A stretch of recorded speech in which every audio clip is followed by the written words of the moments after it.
Violence in our streets and a shifting culture. Is America heading down the road to totalitarianism?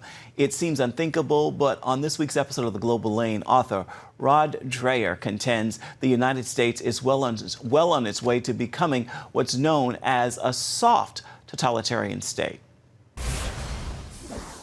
There's a difference between soft totalitarianism and hard totalitarianism. The hard version is what we all think of as totalitarianism. It's George Orwell's 1984. It's the Soviet Union. It's the infliction of pain and terror on people to get them to conform. I don't think that's what we're facing. I don't think that's what's happening here. Rather, ours is going to be a more soft version where they use the infliction of economic pain and marginalization and shaming to force Christians out of the public square and to compel us to conform with left-wing ideology.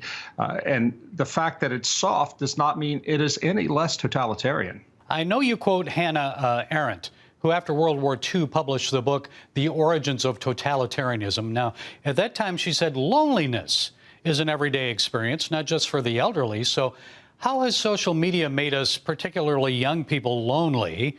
And how is that fueling this rise of soft totalitarianism?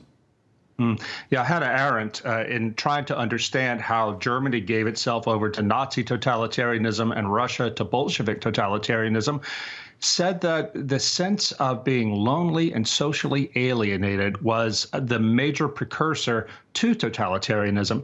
What social media has done is it has served as a sort of substitute for person-to-person contact.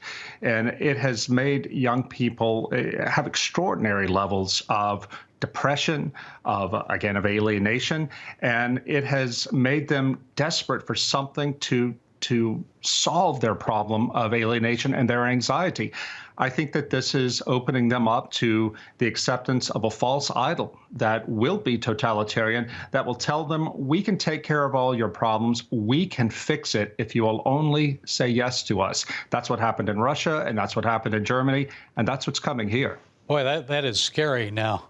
I know when we think of totalitarianism, and let's say the Russian Revolution, which was really a communist one, but led to totalitarianism, we think of a violent overthrow, the murder of the Tsar and his family, of course, the murderous violence ordered by Joseph Stalin. Now, we're seeing riots, violent protests in some American cities, but nothing like that. So how likely is it could become that, evolve into that type of violence here? Well, it could happen. In fact, some of the people I talked to for this book, immigrants to the U.S. from communist countries, they say that they believe it will ultimately turn hard here because that's what the left will need to do.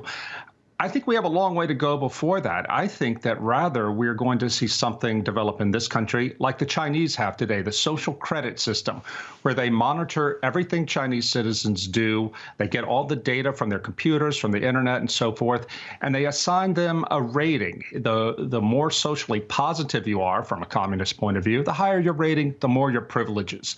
The lower your social credit rating is, like if you go to church, you'll get a lower rating. The more imprisoned you are in your home, and you can't send your kids to college, and so on and so forth. That's the sort of thing that I believe is coming here, that the left is going to be doing to us, and especially to Christians who are now seen as the chief obstacle to this world of progress and tolerance and anti-racism. And they already have the data.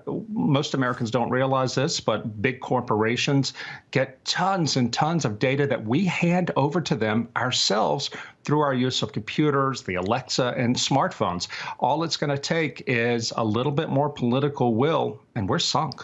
And of course, we're seeing in this country, churches have been shut down. In Portland, we saw at least one Bible burned, churches attacked, vandalized, or burned over the summer, mostly Catholic ones, I might add. Why are Christians and their churches being targeted? Because, again, we are seeing conservative Christians, not the progressive Christians who have already assimilated to the new order. Conservative Christians and their churches and institutions are seen as an obstacle to progress. If you stand against LGBT rights, for example, if you stand against abortion rights, if you stand against critical race theory, you are a problem. Now, I should say that all Christians ought to be against racism. We are. But critical race theory is something very different. It draws a line between good and evil, between the races, and alienates the races and turns us against each other when we ought to be standing together.